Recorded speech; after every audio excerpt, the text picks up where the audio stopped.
Welcome to another episode of Deep in the Horror of Texas. What we're going to do right now is a little experiment for the ladies. Ladies, if you have one of those big stereos that you're listening to this on, just go ahead and turn the treble all the way down and the bass all the way up. Now what I want you to do is sort of straddle the speaker.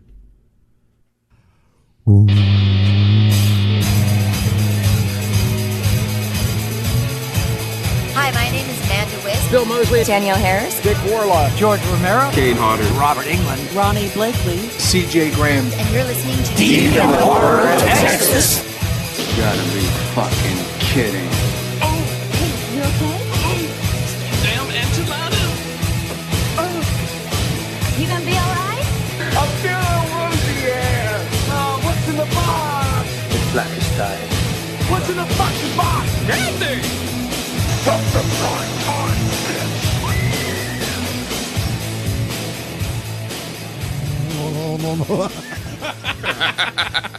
Did it work? Jesus. Did you take a shit? Well, your stamina's shit.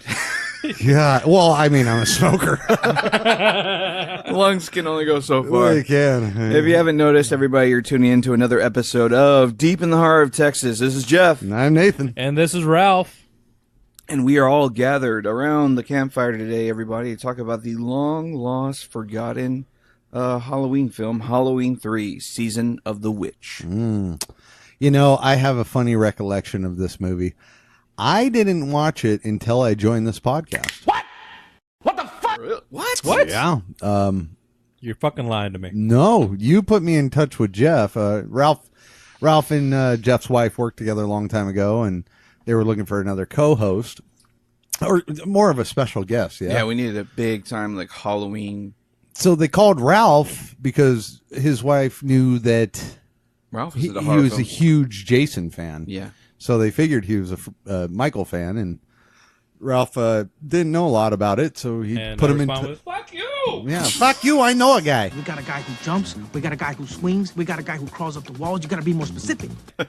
I know a guy that knows another guy that's kind of an asshole, but you probably like him. This is your brother's, sister's, cousin's, ex-fiance's former roommate. So after that long list, he put him in touch with me, and Jeff interviewed me over the phone. Weird. Yeah. What do you had to, like, you know, He's like, I don't want to meet you unless you are it. qualified. really check it out and make sure it was safe. Easiest questions on earth. Yeah. Yeah. Who is the mask? What was the mask made from? It was a Don Post-latex. Why the fuck am I Don Corleone? You got the jaws. I'm just saying. No, tell me where he hides the fruit. Guy looks like a dehydrated pufferfish. His fruit is made of mischief. My fruit? And the candles he makes. Have you ever seen a wax maker live in a cave and study oceanography? You come to me on... I can't do it, Don Corleone. Forget it.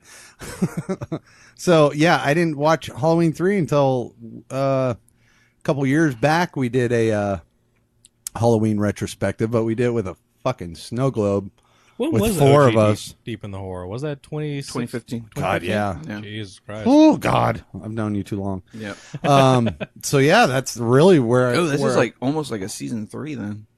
Yeah, Yeah. this is like... season 3 of like, yeah. Season 3 ran by Fox, where Yeah. you don't know where the fucking like s- timestamp is for, or the time slot for us is. It's like so you having season- to hunt for us at like midnight and like 1 o'clock in the morning. It's like season 3 of the United States of Terra. What's funny? We're all actually one person. It's funny because like the original shit was like Twilight Zone black and white. Then we did the reboot in '98. Now we're back again with fucking Forrest Whitaker. I'm Forrest Whitaker. Yes. Quit looking at me. Son Oh, of you're a not looking at me. bitch. Wait, are you looking at me? Bro, I can't help it. One eye is dead on. Well, at least we could say we've made it longer than the Exorcist TV show. So, yeah, we recorded it with a shitty snow globe. And since there's a new Halloween coming up, we're, Yeah. fucking gonna get on into it. I didn't know this story about you not watching Halloween 3. No, Or dude, just I forgot it. avoided this like the fucking plague. Man, Just your interview because- process sucks, Jeff. He knew I just bullshitted. Yeah, that's the one without Michael. that was pretty much what he said. But no, it wasn't until I got my box set. that you really like. Now, granted, I probably have seen slivers of it. Yeah. But deliberate sit down, watch it all the way through, never, not once, because this was kind of like the fucking black sheep of the Halloween series, because there's no Myers. It's the start of what they thought they would do with an anthology, where every 2 movies would be a different storyline, or every other movie would be a different storyline. So I was like, that's kind of a fucking betrayal, and I was a huge Michael fan, so I was just like, there's no reason to see it. And like I said, I probably did see it when I was younger in chops and bits and pieces, but yeah, it wasn't until like 4 years ago. Nice. Yeah, no, not really. Well, I mean, we always, I'm glad I saw it later, because now it's made a good impression. That's what I was going to say. Yeah. So because whenever that first came out, it got horror. It was panned as like one of the worst ones, because like you said, it was the black sheep, because everybody went in thinking, oh, Halloween 3, where's fucking Michael? Where's the Michael is in this movie. Well, yeah, Twice. When was the first time you saw this? Whenever y'all told me to fucking watch it. Really? No. Really? No, it was whenever the box set first came out. Like, I think I got the box set before Nate did. Oh, wow. Because y'all were like, oh, hey, like the fucking Halloween's finally being released on Blu-ray as a collection. I was like, I'll go buy that over having to fucking hunt for each one individually. Totally. So I bought that, and Nate was like, hey, have you watched that Halloween series yet? I was like, oh, no, not really. He's like, fucking watch it. Okay, fine. Well, I mean, me and I introduced Ralph pretty much to John Carpenter's library. Mm-hmm. You had seen Halloween before me, right? Yeah, I'd seen Halloween before. But he never like really watched 2 or 3 or 4 or 5 or 6. I think he watched H2O like once upon a time. Never watched. No, H2O. really? The only one I watched was 1 and like half of 2. Fuck. As far as I ever got. You're welcome. Does this predate zombies? Oh yeah. This was like a couple years ago. Yeah, this predates me ever seeing the zombie films. Oh, okay. Yeah, so like.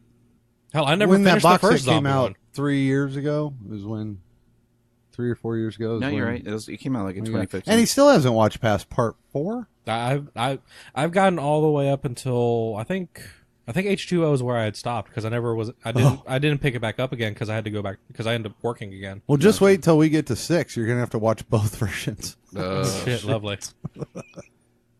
It'll be a double feature. When do you get up in it? I was probably way too young. I was probably like maybe, I don't know. Everything always blends together. So I was somewhere between 8 and 12. I was young, and it's I had already seen Halloween 1. I had already seen Halloween 2, and on the VHS shelf at my favorite video store is this Halloween 3, Season of the Witch, and it had this great box art of these kids in the sun setting, and they're walking in tow. And I said, "How it's Halloween." Maybe it's Michael Myers thing again. I didn't know what to expect. All I knew was it was in the Halloween series. And when I sat down, it wasn't memorable at all. Mm-mm. But it was horrific due to the protagonist attacking the children. So when you see some of these things, as a kid, you don't really find the playfulness and humor of watching Tom Atkins trying to get laid. Or seeing his bare ass. My God, that man is a flab machine. I don't know. He's got a really weird body. Oh, yeah. That is a love scene that nobody wanted. But the biggest takeaway was seeing those scenes where the kids were wearing the Halloween mask and the shit that would go on once the TV thing would trigger the... It was amazing. And I think that's what stuck with me so much as a kid. So I never threw it in the box of like, this is horrible. It was always just like, this is part of a series. Because back then, sequels weren't as big. It wasn't like to quote Tommy Lee Wallace, it wasn't the disease that plagues Hollywood today. It was a new thing that people were kind of trying to find their footing in. It's, can we make films into these sequel-esque, anthology-esque kind of fucking properties? And as sitting down and watching a horror film called Halloween Season of the Witch, I thought it was really good when I was young. And now as I get older, it's slow, but it's still fun. And I think as we get into it, we'll talk about the fun stuff, and we'll also talk about the maybe the not so fun. Silver Fox, bro. Tom Atkins. This man needs to be kept away from children indefinitely. He's like the world's worst doctor, and he's drunk. In every scene, he's got a beer in his hand. Every scene, he's got a beer in his hand. He's always talking. He's always like talking shit about his ex-wife and talking to this new girl that he's just met. Fucking the scene with him with the nurse. Yeah, should have fucking married you. Slap. I love the 80s. I'm missing Doctor No. Oh, Dr. Shaylitz. It's like, God, there was no sexual harassment. He was hitting on all the fucking women. It's such a good time. Yeah, not that sexual harassment is important. You might want to correct yourself real quick. I'm just saying you playfully hit on somebody without getting charged. And Tom Atkins did. Yeah, in The Fog as well. The first thing I took away when I started this film again, it was the eye of Dean Cundy he had at work. Mm-hmm. This film is shot extremely well, and on top of that, it's lit very well. You think so? I thought from the beginning scene where the road and the junkyard, the way it was lit, and the way all the shots were actually tight. I think Tommy Lee Wallace had a great idea to walk in there with a good shot list. Yeah. I mean, the acting kind of falls subpar sometimes, but I think it's filmed really well for it being what it is. Yeah. And that just speaks levels, I guess, to Cundy. Because when it cuts to that rain sequence at the gas station and the guy comes in, it's like, wow, this is almost, you can almost look at 2017 David Lynch's Twin Peaks: The Return on Showtime, and it's almost very on par with that kind of cinematography and lighting techniques. And that just speaks levels to what Cundy was always able to do with his eye. Yeah. I don't know. Well, I mean, let's not forget he dropped out of Halloween 2 because it wasn't the movie that he thought would do well, so he made this ridiculous thing. Tommy Lee Wallace? For you, yeah. Oh, yeah. He was tapped to return to Halloween 2. He didn't like the script. He hated the fucking script. And they were treading new waters, let's face it. Like, if you think of pre-late 70s, what sequels are there? Psycho being a phenomenal movie, it took fucking 23, 24 years to make Psycho 2. Yeah.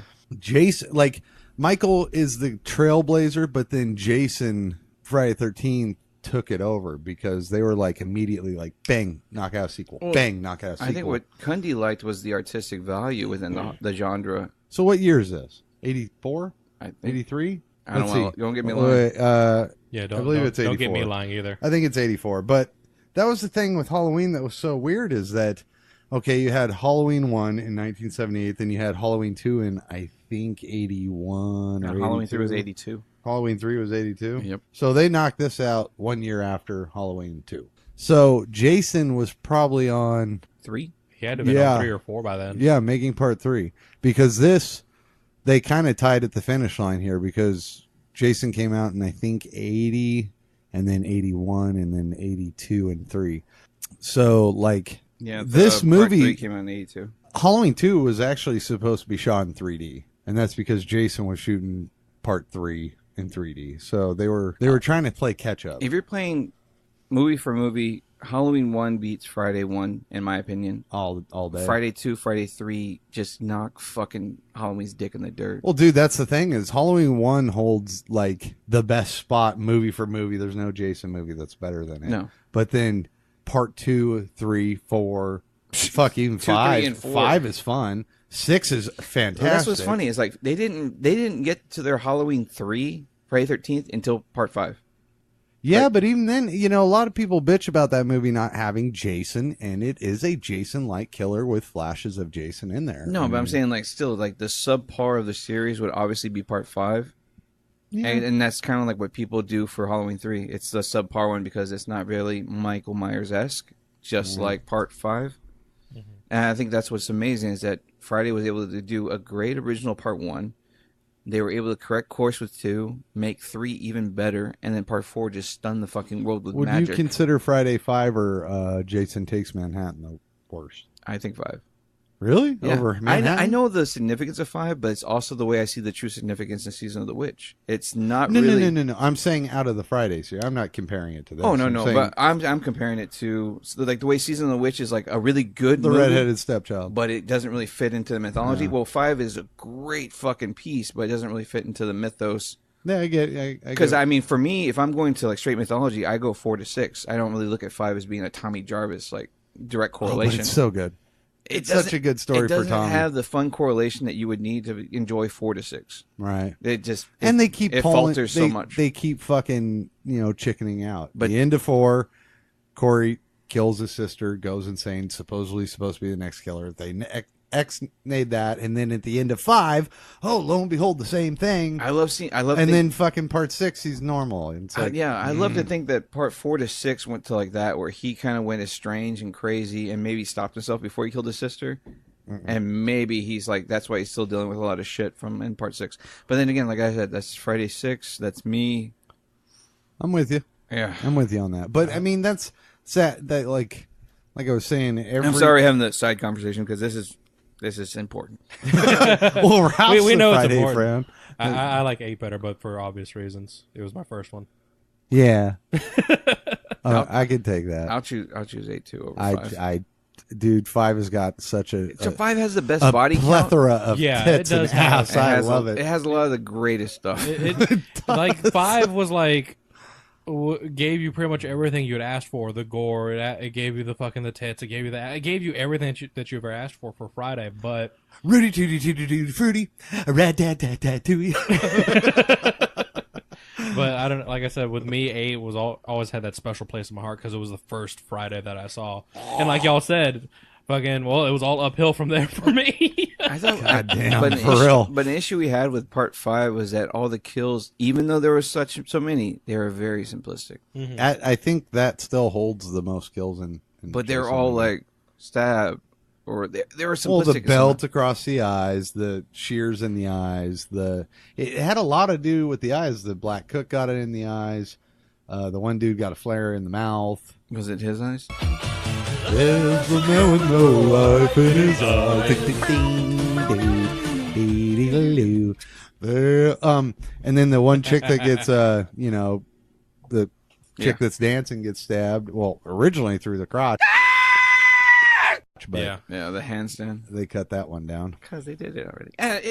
No. Like, it's fine to chop a man from groin to it'd be brutal throat, but it's not okay to do it to a woman. And of course, the country is founded on the double standard. That's our history. Like MPAA standards. Yeah, that's their logic. I know. You rather separate the franken beans than just the tuna fish. Sorry, I didn't mean to. Never mind. This is why we don't have a female host, Nate. This is why we can't have nice things. No, exactly. So if anybody wants to replace Nate, we're going to be looking for more applications pretty soon. Yeah, I'm going to be out of commission for the next year. So about the time that we'll release our next episode. No, fucking keep going. The show must go on. Until the head of Disney allows us to hire him back. Right. For offensive quotes online. If he hasn't checked my Facebook, then there's no way. Firm marijuana supporter. And a Pornhub aficionado. He has a gold star on his account. I have on there. 5 gold stars. Oh, shit. He's the only guy on Pornhub that uses the share button. Correct. And the download button. Fuck it, it's just a phone. Phone that's gotten super fucking slow. Yeah, dude, I can't even play games on it anymore. It's just like, it's limping where I'm not. It's so bad, it's causing your phone to lag to get to Nate. Hey, man, I can't help browsers, man. Oh, my God. Damn it. So when we watch this guy come into the hospital and he's looked after by Tom Atkins, he's put on some kind of sedation. Side note, back to Halloween 3. Yeah. No, I thought we were talking about Nate's surgery. Yeah. Doctor, is this normal to get erect before I get cut? So you tell me. I don't know. First time. I don't know. When I get nervous, I get a boner. Fuck off. So yeah, we go back. Let's get back into Halloween 3. Yeah, it starts with this dude running down the fucking road. He goes into this like what is it? Like a junkyard. Yeah, junkyard looking thing. It's so stupid, dude. He actually like is pounding on this door, hoping somebody will open, and then this car drives by with these two dudes just staring, and he ducks down. It's like, dude, you're looking right at the street. They saw you. Like, he's like, oh, they won't. It's like that dude on Grandma's Boy. How do they see me?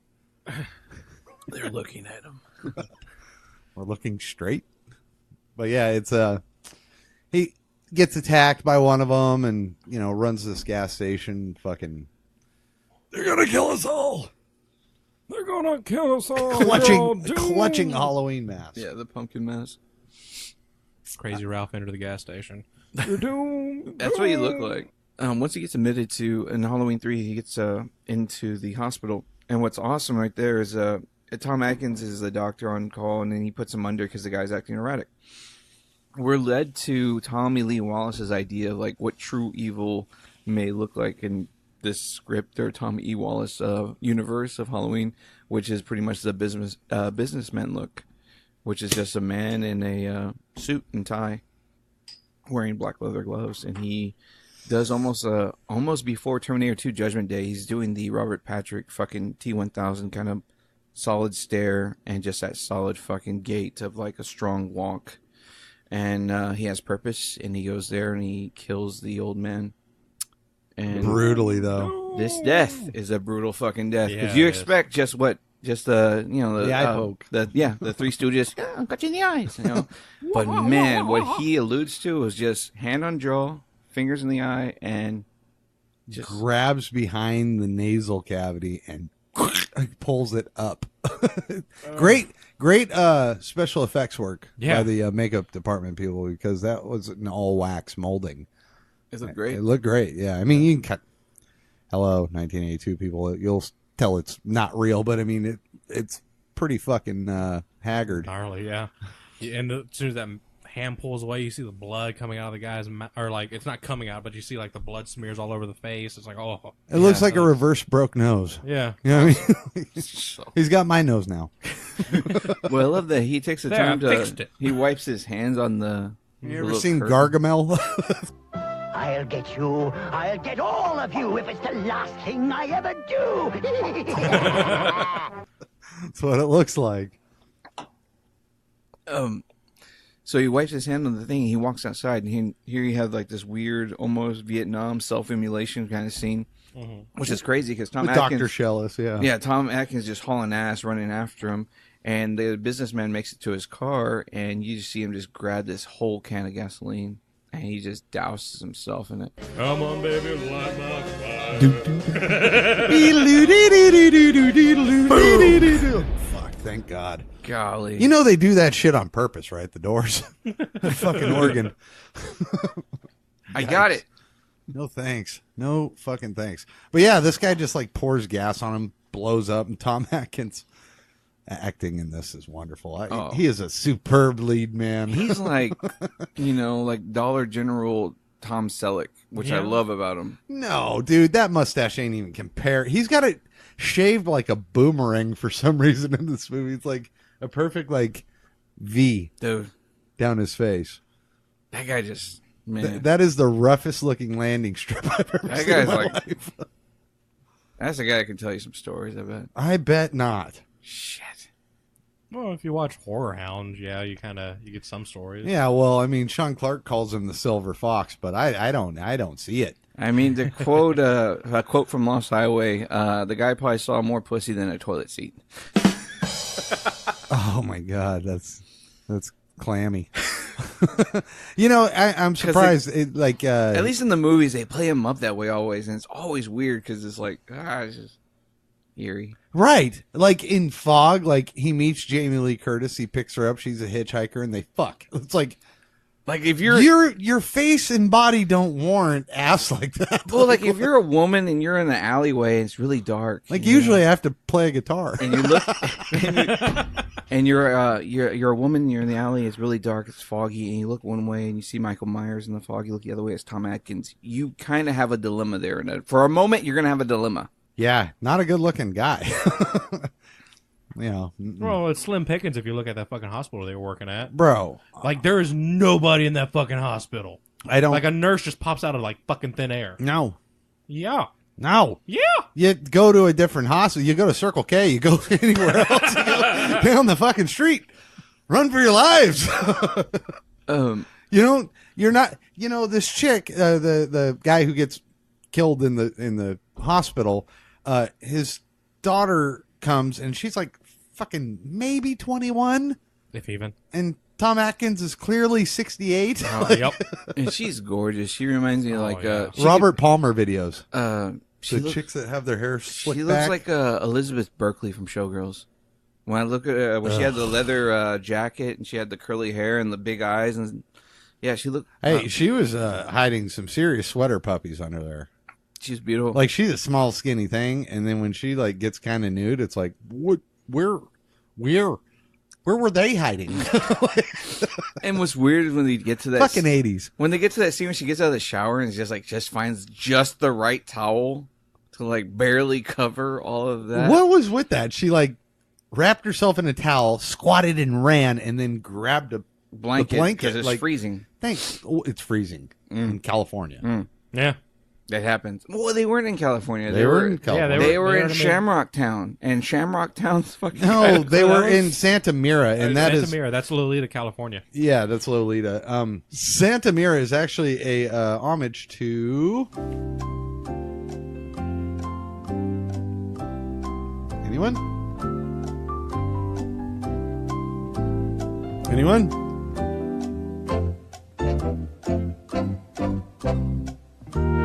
Anyone? Anyone? Anyone? Invasion of the Body Snatchers. Oh, wow. Oh. I've seen that movie. No. I did not. You have. You have seen it. Yes. Okay. Do you like it? I like the Kaufman version. The 78? Yeah. Yeah, me too. It's far superior. Yeah. The black and white's good. As was Halloween 3. So let's get back. I like how we're trying to like veer the car back over into Halloween 3. Well, I mean, there's like, if you want the short version, a doctor for some reason becomes a private eye, and does whatever he can to figure out the case for this murdered hospital victim. Yeah, but why? Who is a hot daughter? Why? So he could fuck the daughter. That's the his entire purpose. Yeah, that's his premise for the whole fucking film. He's thinking with his head. That's correct. What's so macabre though? And he's always drunk. Okay, when they leave to go to Santa Mira, home of Silver Shamrock. Before they get in the car, he buys a 6-pack of beer. Yep. And then when they get there, he goes, "I'm all out of alcohol. I got to run up to the store and get more." Yeah, because she's like, "It's time for a drink," and she's like, "Okay." Yeah, because she's all gun ho about like wanting to get there because she finds out her father has been there and wants to go to the fucking factory, and he's like, "Whoa, slow down.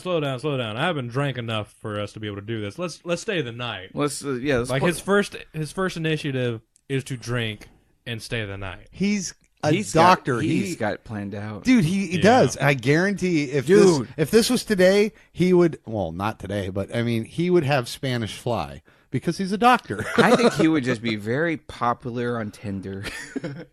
No bullshit. I don't think so. Because he's not a good-looking man. When he's in the but no, it's not. You're a doctor, not a good-looking man. But come on, half of that battle is going to be being a doctor. I mean, am I shallow? Probably a little, but he's not good-looking. But his pockets are lined with doctor money. Exactly. I mean, he must be packing 10 inches of meat or 10 pounds of fucking sausage, dude. Like. Or a 10-pound wallet. Like I don't get it. Okay, have you ever seen a bone-in ribeye? There's no. That's a lot of fat, but that's a big steak.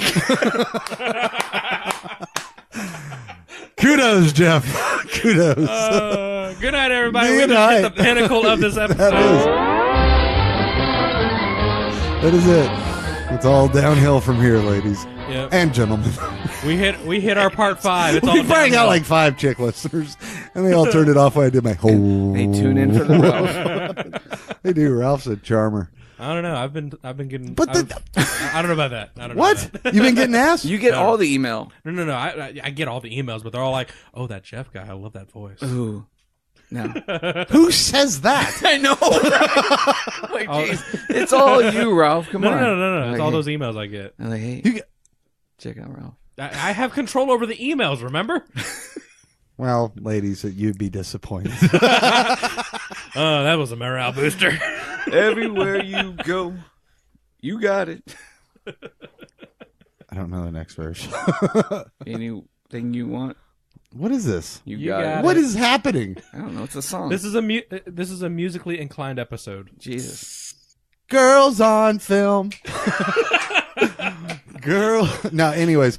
There's like no connection between her and Dr. Chalice. Not at all. She goes to the bar. She asks him what her father's last words were. She finds it a He little said he weird. loved you. Yeah. I know you're And not you're a good horrible liar. Well, you're a horrible liar.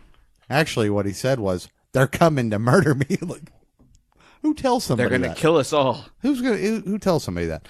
And then she's like, I have a weird feeling about this. And he goes, me too. Let's go down to that. Let's go to your father's store. Let's go on an adventure. There's no chemistry. It's purely But she's a doctor investigating Yeah. this. He's fucking House. Why? He's 1982 House. No, it's not his job. What about his patients? What patients? That hospital was empty. You saw him go to work. He went and laid down on his couch. It's the same. Yeah. This is the same hospital He from went in Halloween and- 2. He went in, examined one patient, said he was going to take a nap, slap a nurse's ass, takes a nap, comes back out after hears some screaming, runs down an empty hallway into another empty lobby, only for a nurse to appear. Yeah. I mean, he took over Dr. Mixer's position. Anyone? Fuck. God, you're really playing that Ferris Bueller character today. Dr. Mixer Dr. Mixer. is the doctor for the hospital on Halloween 2. Oh. Nobody gets me. You see all the homework I've done. Nobody listens. That's like Dr. Allcome. But that's the thing. Who? Like it's a thing they use at the hospital. Like Dr. Allcome. All come. Like everybody. Bring me everyone. What do you mean, everyone? Something they actually use in the That'd be the wrong thing to say well, in it's like a not sperm for bank. that thing, you know? Sperm bank. Yeah, I'm going to go see Dr. Allcome. You show off. So, I mean, this guy... Dick, you're fired! Sorry. That's a Thank you. That's a prelude. That's a little prelude there. Yeah. Colin Cochran is in RoboCop, ladies and gentlemen. A lot of people don't realize that. The more you know. Exactly. That motherfucking Atkins, though, man. He's a sly motherfucker. When he gets to the hotel and he's like, yeah, she's my wife. We're looking for a room. She gives him this look like, I think you said separate rooms. Like just 2 minutes ago, you said separate rooms. Now we're getting a room together. God damn it. And then not 10 minutes into sitting in the room, he's like, it's no problem. I'll sleep on the couch. Sleep on the what couch? These said clothes got another... These clothes got another day in them. I'll just sleep in the car. Well, where do you want to sleep? That's a stupid question. Is it Mr. Dr. Chalice? Yes, Miss Bainbridge. God, when we start using fucking, whatever they call those things, those preposition words. Those title words, Mr. and Mrs. Sorry. However, then they run into just an assortment of characters at this hotel. Buddy, I forget his fucking last name. He's like, what the fuck are you doing? Buddy Cuffer. Why are you trying to get on this again? Is that really his name? Buddy Cuffer? Cupfer. Yeah. I thought it was Copper. Cupfer. That's just horrible writing. That is lazy writing. Because that's what fucking Atkins was getting. Dr. Chalice? He was getting some Cupfer.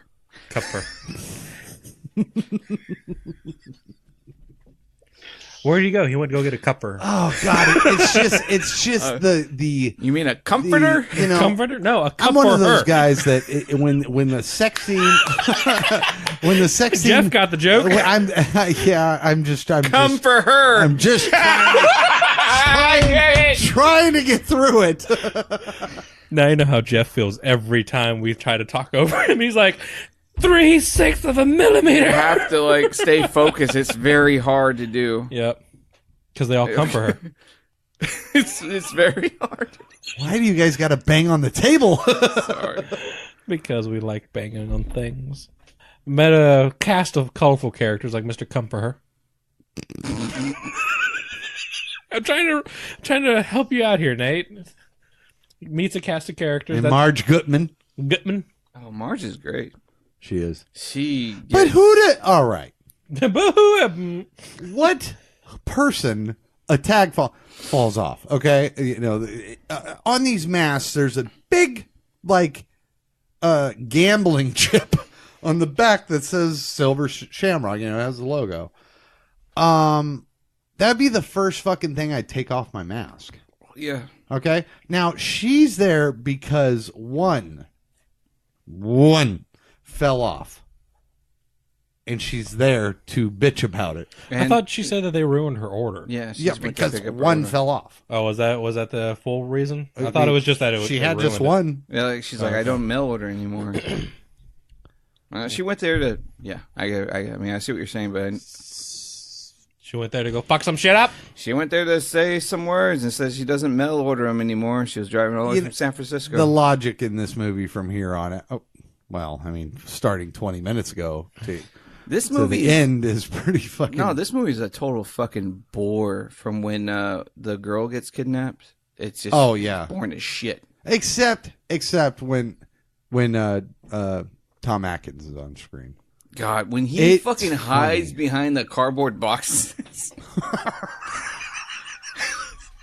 I was like, what? Dude, no, that's what my kid tries to fucking do. I love when they go take the tour and they're like, oh, and your friend, what's behind this door? Oh, trade secrets, I'm afraid. Final processing. It has a big sign that says final processing. No allowance. With an arrow. I can't tell you trade secrets, but it happens over here. Yeah. And over here. And here. And then there was some over here. And then there's some trade secrets over here. It's ridiculous. But, I mean, so what happens at the hotel is... oh, yeah. With a Margot. love scene. Margot Kidder. A love scene that is where I'm usually very against them showing the kissing and then the camera panning to the window with the curtains blowing. They needed that here. Him kissing all over that chick was just like, bubbly water. How old are you? Older than I look. Oh, yeah, she didn't even give her age. No, she didn't. She looks like she's 18, 19. Yeah. Right? Yeah. And he looks 20 years older than just he say actually Tom is. Atkins. We don't discuss age when it's Tom Atkins. We don't, because he's looked the same since 1967. I mean, goddamn. Awesome, though. I love this scene when they're back in bed and she's trying to go at it again. And he's like, Jesus. Bitch, I got mine. Where's all this energy come from? It's like, oh, God. I need another 3 hours and another fucking ounce of fucking... So why this fucking nonsense? He needs a fucking beer. This is the most graphic moment of this movie is them having sex. So while they're doing that, Marge Gutman is in the next room. Wearing a fucking wearing a Japanese button neck. Like something you get when you stay at the Taj Mahal. Oh, it's ridiculous. It's like you sleep in that? Her middle name's Raj. Oh my God. Marge Raj. Marge Raj. Marge Raj Gutman. Gutman. It was very... Mr. Gutman. What is that from? I don't know. That's Bordello of Blood. Is Again. it? Gutman. Rafe Gutman. Oh my God. It's all... We're back. Jeez, it's a full circle here. That's hilarious. Now, Mr. Gutman, your services have been rendered. That's awesome. Easy on the weave, sweetheart. It's partially paid for. Anywho, she's fucking... She dropped the tag and she knows there's a microchip in it. And so she's like dicking with it with her hairpin, and kaplooey, this motherfucker blasts her face. Oh, I love it. So rad, dude. I mean, even though the makeup is clearly makeup, but dude, it looks fantastic. It's like what you imagine Superman would do if he ever just fucking did his fucking laser eye beams or heat beams on fucking somebody's face. It's just like... That was smiling. Jesus. When I mean, teeth are broke off. Yeah. It's fucking gross. When I saw that, all I could think of was the the cook from Jason Goes to Hell. Whenever she gets like a wet Muppet. Yes. Yeah. That was... She turned into fucking Beaker. But when the camera... When the camera pans down, you see her feet though. They're like, twitching. This is weird. That's weird. And then crickets are crawling out of her mouth. That's awesome. Like, what the fuck? It's a little extra. And then I love this scene because the next scene, like, you know, there's a commotion. Dr. Chalice. I don't love this scene. I love the next scene. You love the bare ass. Where he stands up. I was about to say, that's not the scene I wanted to say I love. But, I mean, Dr. Chalice gets up with this weird English body.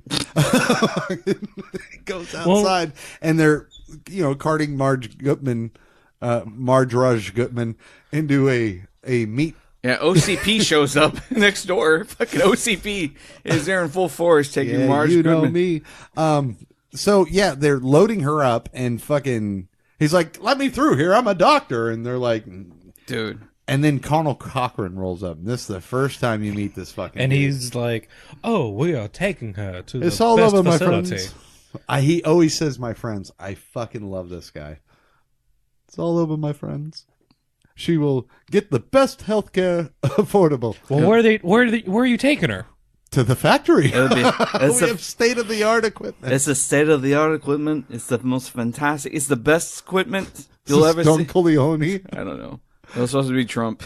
It's the best equipment that you could ever see. It's really just fantastic. It's right over there on the other side of the wall. You Friends, stay over here. We're gonna be here. It's God damn, everything comes out Corleone. Jesus. That's okay. I got to think. Uh-oh. Yeah, why do they take the body? It's hard to do, They Trump. take the body to the factory, and that's just like the most macabre part of this whole shebang. Well, he tells them we have the most state-of-the-art equipment. It's just marvelous. Simply marvelous equipment. Is there a nicer factory behind that wooden piece of shit that I showed in and saw the That other- brick and mortar fucking I place. thought that was a fish house. God damn. It does look like Rose's fish haberdashery down the street. It's like, what the fuck is this supposed to be? Oh man, yeah, it's it's one of those places you look at and you're just like, that used to be a prison. Jesus. Like, Where do I it's put like the a hay? prison. Jesus. But what's funny is these buildings in this location and Lolita actually still exist. So Oh, yeah. I mean, if you Yeah, get a a lot of them chance, are still there. if you're driving the fucking the California coast, man, drop by Lolita. You'll Yep. see pretty much all of Halloween 3. Yep. I think the factory's even still there. It used Yeah, to be, factory's it used to be still a powdered milk factory, right? Still is. Still is? Yeah. There you go. Yeah, that and the gas station, the hotel, even though the hotel's infested with tweakers, it's all still there. So, I mean, where Drive the, through Lolita, you'll where the see- stors were and everything. You'll There's- see like 90% of Halloween 3. Yeah, the only thing that isn't there anymore is the Dublin Inn. And Tom Atkins. They kicked him out. He was running for mayor. It'll be the best wall you've ever seen. Really, just a fantastic. It's state of the art. It's state I of can't the do art. Donald Trump. You have to talk with a bit of a snoot in through your nose. We really do have to get going. True. How far are we into this episode? A little more than a lot and a little less than a little. So they decide to go to the factory the next day with Buddy Blumpkin and company, and they take a tour. They're there to find out what their dad's orders were. A lot of your talk about Bordello blood really makes me wish a young Dennis Miller was actually cast for Mr. Comfort. Right? Oh, no, that makes me wish it was Tom Atkins' part. Hey, babe, I'm sorry I almost hit you with this bike. I mean, the kids. What are you going to do? These fucking kids. Oh, man, to have a young Dennis Miller in this film would be great. Hey, look at you with your blue hanky sitting in your back pocket. It's I pretty bet you do. fashionable. You like to wash you like to wipe orange goop off your hands like me? I call it Friday. Oh, man. I was going to try and follow suit, but I had a feeling it was only going to come out as Christopher Walken. Do it. I'm sorry, but the bike almost hit you. The ice! This fucking It's gonna kid. break! That's probably my most favorite line that Christopher Walken says is Mr. David Cronenberg's Dead Zone. The ice! It's gonna break! It went from 0 to 100 in that scene. He's just like, yeah, whatever. I read up on you. Get ready to go. Oh, I man. didn't take my fucking headphones off. I forgot to tell y'all, if y'all are still listening, also We still got a few listeners. Also, a cameo in The Sentinel is also Christopher Walken. So that's right. Tom Berenger, Oh, no. Christopher Walken, Oh, no. Jeff Goldblum, Christopher Walken, Tom Berenger, Rocky's fucking coach. You're gonna do it, Rock! There's a lot of fucking cool shit going on in Sentinel. Mickey? Yeah, Mickey's in the fucking Sentinel. Fucking Burgess Meredith? Bro? Burgess Meredith. He's like a gay... He's a gay upstairs neighbor. It's fucking amazing. That's amazing. He has a parakeet on his shoulder and he's looking for his cat and he throws his cat a birthday party. It looks like Chuck is gonna bury his beef bologna. Ooh. That's Grumpy Old Man. Which is amazing if you haven't seen that. It's not the only hole I'm gonna dig tonight. Oh. I'm 92 goddamn years old. Every day I wake up and I have a 6-pack and a pound of bacon, just a whole goddamn slab of bacon.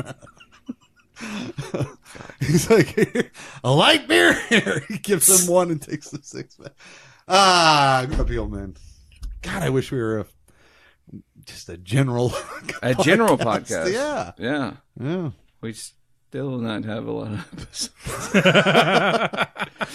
I think we'd double up. I think we'd cover everything in 2 episodes. Yep. And then one special episode just for... I think with all our side conversations, we cover about 4 to 6 movies per episode. Roughly. Yeah. I feel sorry for the listeners. They come for one, they get 50. I mean, if you take a phone call during an episode and it keeps playing, you're like, you come back and like, oh, they're talking about Halloween 3, and like, what the fuck are they talking about now? Where? I gotta The rewind. ice! It's gonna break! What the fuck? Where did this come from? There's ice in Halloween 3. Christopher Walken's in Halloween 3? No, he's in the Sentinel. Dennis Miller is in Halloween 3? Sorry, babe. I wish Dennis Miller was Connell Cochran. Oh my god. Friends. Hey there, my friends. She's going to the factory where we have the most state-of-the-art equipment ever. You go fuck yourself. The weave isn't even paid for. Before the wax, we cool it. We clip it. All the rest Listen here, shit for brains. Oh, yeah. Oh, sorry, but I didn't mean to hit you with the bike. Is the emphasis in foo, or is it in fighters? I believe it's in fighters, sir. Ladies and gentlemen, the Foo Fighters.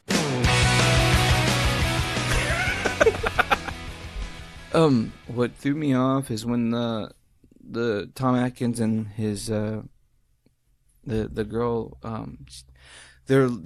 she sees the station wagon that's her dad's. Yeah. And they're doing that tour. Yeah, during the tour, she ends up seeing the station wagon. And That's Papa's! And then everybody just closes in on him. Mm-hmm. And I love that because it's like you're starting to get the menacing idea of like what the suits are. And it's kind of cool. And then you see the OCP guy kind of go like, yeah. You know. Trade secret. Exactly. Trade secret. You know what I mean. And then from there, it kind of gets to where I said it was kind of a bore after she gets kidnapped. Yeah, after she gets kidnapped, it's pretty much, it's just the doctor again, just doing his best, like, spy infiltration / James Bond / Solid Snake, you know? Yeah. It's like, you hide inside the boxes. Not beside him. Not beside him, dude.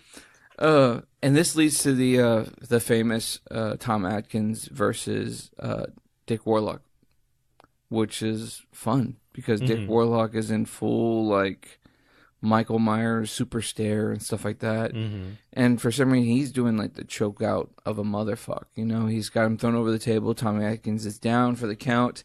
And then Atkins throws his leg up, got Warlock down, and he punches him like maybe 2-3 times in the gut. Mm-hmm. And then he breaks through into pumpkin juice. Yeah, pretty much. And just short circuits Mr. Dick Warlock. Yeah. And he's like... But does he? Because he comes back a few minutes later. I know. I guess, OCP, they'll fix us, Lois. They fix everything. So a very... Good pull. Right? Good pull. And then that's the kind of cool shit that we get from this film. I mean, I don't know. My favorite part is when they're watching where he's doing the test on the family. Yeah. Let's talk that, and then we can just end this nightmare because the rest of it like is so boring. I'm gonna say it's boring. Besides funny parts like Tom Atkins hiding behind boxes and wheeling a cart of mass past the bad guys. Yeah, that's like fucking moving a chain link fence and trying to hide. And that's what's sad. It's like this last viewing of I can see you. I can see your feet. I can see your dick. I can see your nipples, and I can see your eyeballs.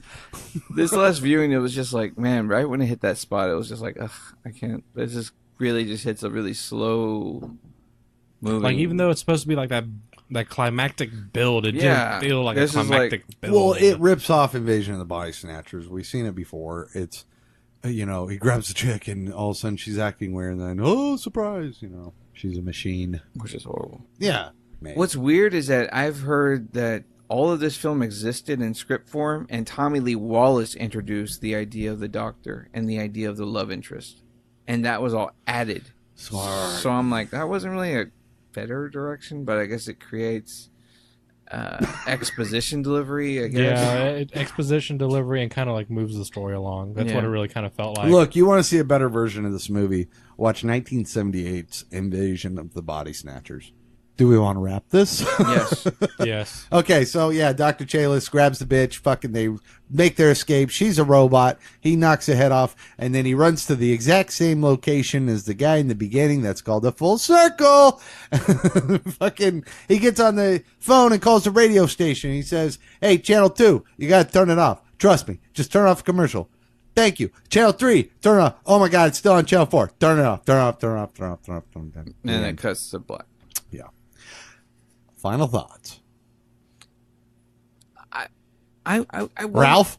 No, like when I watched this, I wanted to, it is a fun film. I mean, this is the only film that the actress known as Nancy Loomis stars in all three films. She stars in Halloween 1, she stars in Halloween 2, she's Annie Brackett in 1 and 2, and then she plays Tom Atkins' ex-wife in Halloween 3. Which is really neat because just before she made this, she was in The Fog playing opposite Janet Leigh. So it's just awesome how she's just become like this really mainstream character, but would quickly drop off the mainstream after making this film. What's also interesting also is that Jason Miller's son comes out in this film. If you remember Jason Miller, he plays Father Karras in The Exorcist. He plays Tom Atkins' little son wearing the Halloween mask in that one quick scene at the beginning. There's a lot of cool stuff in this film. It goes up, it goes down. It has the original Lord of the Rings ending where Tom Atkins kills the girl who's a robot. The head comes off. She's still a robot. The arm comes after him. She's still a robot. I mean, there's just jump scare after jump scare with this robot kill at the end there with the android lady. It has a very fun intro. It has a very fun soundtrack. The Cundies does great camera work. All in all, it's a great film. It stands alone from the Halloween series. I wouldn't say buy. It's a different rent. But since it's in the box set, it's a must for me. What's funny about me is I bought the box set when it first came out. And I got home and I looked at my receipt. And I instantly went back to Best Buy and I got my money back. Months later, I want to say a year later, I found somebody on Facebook and they were selling their Halloween box set for $20, and I went and bought that for $20. It's been the best $20 I've ever spent because it's a great thing to own. I just couldn't own it at that original MSRP. Did you get the 10 disc or 8? Oh, I got the 10 disc. Oh, nice. So finding this guy who was just trying to unload it for $20, it was just awesome. Because I was like, I think I bought that and I gave him $30 for the Tarantino set too. So I gave him $50 altogether, and I walked away with the 10 disc set of Halloween, and I got that badass fucking Tarantino collection that goes all the way up to maybe, I think it stops at Django, or it stops at Inglourious Bastards. I don't know, but yeah, that was a great buy. But yeah, this is a fun one. It's got its slow moments, but it's not as bad as Halloween 2. Not bad, not bad. For me, I'm kind of like Nate. I didn't see 3 until I bought this box set, and it was only after Nate egging me on to sit there and watch all the movies. I think I watched it while he was out of town when I was living with him. Like, I was going through all the movies, and every time I would start up another one, I'd send him a text message. He was like, "Oh yes, Ralph, finally you get to watch all these goddamn movies." But with 3, I think it probably would have been great as like a standalone. Because it has no real connections for like Michael and them, and I know everyone's always said the same thing. It would have been great for the movie at some point in time as they're making the masks. Maybe they're just experimenting, and you see the Michael Myers mask in the background somewhere. But for this particular movie, it was fun up until you get to, like we said, the last 20 minutes. Because after that, it's just the Doctor doing his best Metal Gear Solid / spy / try to sneak in here without being detected impersonation, and doing horrible at it. I've been sprinkling it all through this episode, but talking about like things that I thought that kind of like irritated me, or that I just kind of was like, what the fuck.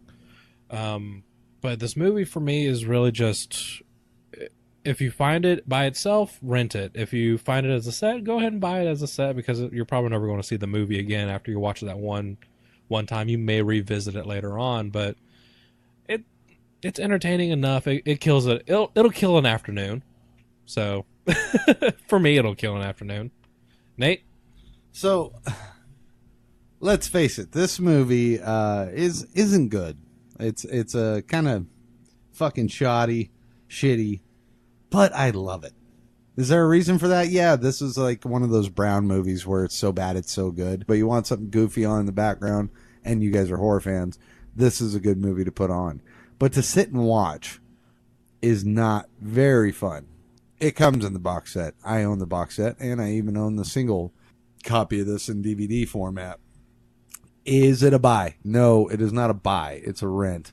But if you enjoy shitty movies, this is one of the tops. Like I said, I don't understand how movies like this get made from massive studios. This was Universal, correct? I think so. Yeah, I mean, there must have been a shit ton of drugs involved in making this movie.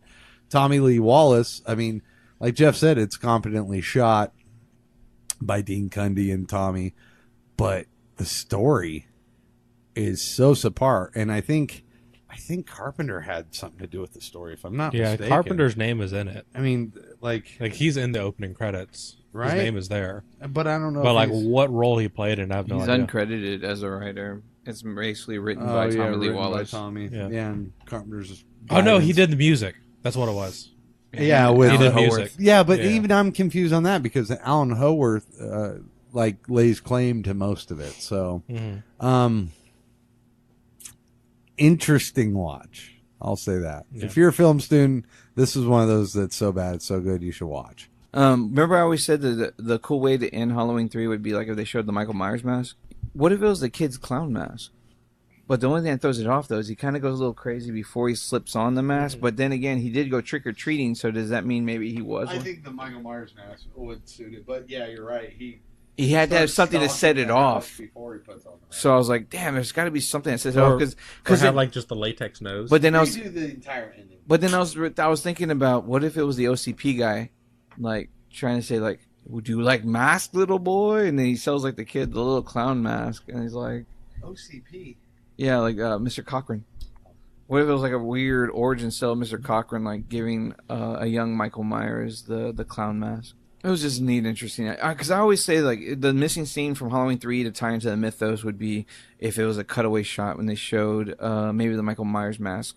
Or maybe like when Tom Atkins and the lady are there as Mr. and Mrs. Smith, and if it like panned in the back and you saw like all the masks in the background, Michael Myers mask was there, or even the William Shatner one. Yeah, I agree with you 100% on that, because that would have been fucking badass. Because if you could tie in the clown mask or the Michael Myers mask into that mythos, that somehow that, you know, Shamrock was responsible for the beginning. Exactly. It would tie everything in a nice, neat little bow for everything. Because at one point in time in the movie, or in one of the movies, they talk about fucking like a cult and whatnot. I can't remember which movie that was. 6, as Nate states. Yeah, the Thorn mythology. Yeah, the Thorn mythology.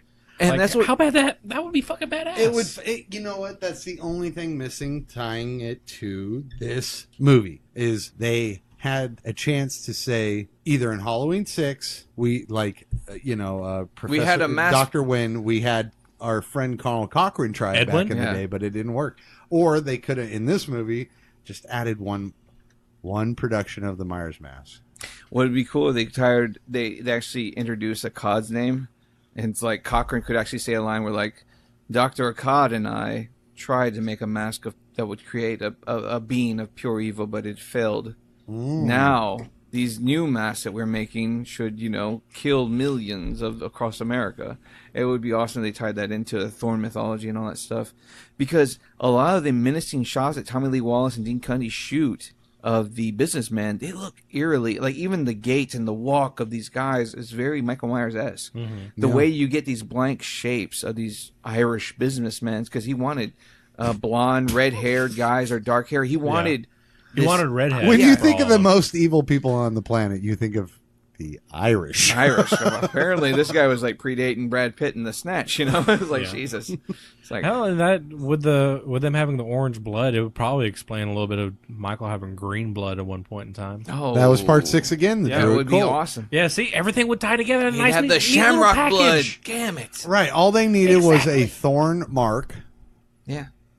Or a Michael Myers mask. Okay, the orange blood meant that they were part of Cochran's brood. Or seeing how this came first in part 6, they could have been, like I mentioned. If Cochran and Dr. Akkad that I've just, created for this premise, if they were part of the Thorn mythos and Cochran created the android and mask fucking, apocalypse kind of idea, and Dr. Akkad was part of the pure evil Thorn agenda. Yeah, and that's why he had the shamrock blood, and he was doing the whole laboratory shit with all the weird fucking Michael Myers being born in like these little fucking test tubes. So let's say Dr. Wen, seeing how he was the general overseer of the hospital of Smith's Grove Sanitarium, he could have put a piece of Stonehenge in Michael's ass when he was a child. No, I was thinking, what if it was like Cochran's death wish to come back with the Tommy gun to get Dr. Akkad's experiment out of jail in the end of part fucking 5, and he was the figure at the end. That could be. There's and just, then whenever does Connell die in the end of? Oh yeah, he does. he get does zapped. die. He does. But it would be cool if it was like kind of Dr. Loomis he brought back, because he was like more android this time. That plays more to OCP RoboCop-ish. Yeah. I mean, but it works. It also worked really well for Loomis. You're fired. Thank you. It would also work really well with Michael getting decapitated and him coming back the next movie. Oh, that'd be cool. See, the first one would have been Robot, and then this is that'd be the awesome. new There one. you This go. is That plays this is the T2000. Oh my god. M2000. Let's have a little respect. Oh, that'd be awesome. The Eminem 2000. That's all you gotta do is paint if they paint a skull, pumpkin, and a witch on Ed 209, and he's stalking the streets. Oh God. There should be a mixed match between Halloween 3 and fucking RoboCop. That would be awesome. If we can make it. That would be awesome. If we can make it. That would be like a supercut.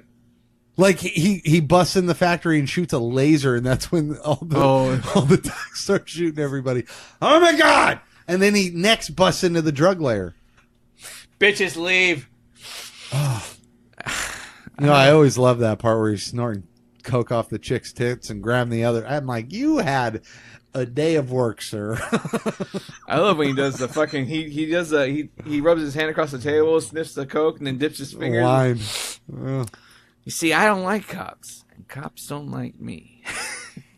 Oh, it's so great. RoboCop's so fucking great. Can we review that sometime? I would say yes. Let's say, but we own this, bitch. Disney may own us, but we own this. Why don't we do that as like our December thing? We just make like Christmas time for us, so we can like talk about Die Hard, Blade Runner, and Die Hards, and yes, we'll just drop an episode every day and Black for Christmas December. because we recorded. We'll do 13 days of Christmas, and we'll do 13 episodes.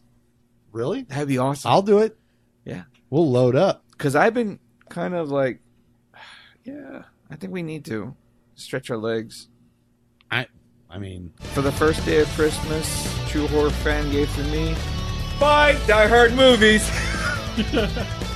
2 chicken cheese steaks. 1 Up in Smoke. 2 Cheech and Chong's. Oh, I love to do the Cheech and Chong's filmography. No. Yeah, I had to watch the Corresian Brothers. Oh, that's the best one. I like Up in Smoke. Next movie's with Pee Wee Herman, right? Hamburger. You're doing the coke at the fucking restaurant. I restaurant. fucking love that one, dude. Where they're trying to both hump Donna and nothing's going right. But to put a nice little footnote in this to give us a little ending and whatnot, that's pretty much our entire review for Halloween 3. If you want, come back for part 4 with Nate's favorite, Danielle Harris. Oh, God, she is a fucking goddess. If she rode down on a unicorn with wings, what is those? My Little Pony? Pegasus. Oh. My God. Just Like throw her I'm on looking top like of a Pegasus and have her float brony. down into my backyard. I die a happy man. God bless her. And those PJs. I'm kidding. Oh, God damn it. Let's end this before it gets even worse for him. My name is Ralph. My name's Nathan. And this is Jeff. Have fun listening to that one. Yep, and keep it scary, guys. Keep it scary. Thank you for listening to Deep in the Horror of Texas. Be sure to like and follow us on Facebook and Twitter.